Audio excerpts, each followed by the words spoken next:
What will come in place of question mark in the following equation? নিচের ইকুয়েশনে question মার্কের জায়গায় কত হবে?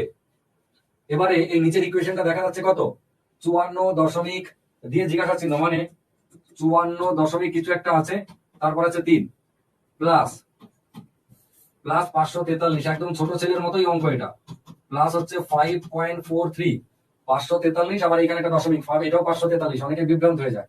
এটা সমান হচ্ছে 603.26।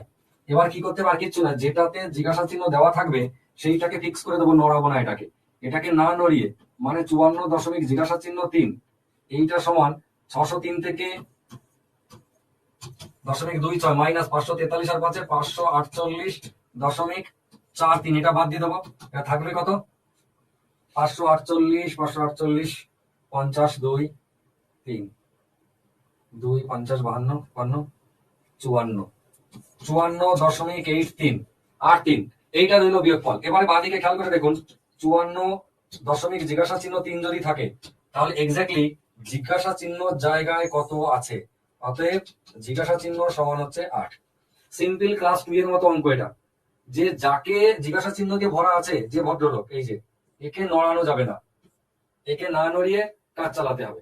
বাকিদেরকে ট্রান্সফার করে দিলাম, ক্যালকুলেশন করে দিলাম, সব হয়ে গেল। তাহলে জিজ্ঞাসা চিহ্নের জায়গায় কত হবে? 8 হবে।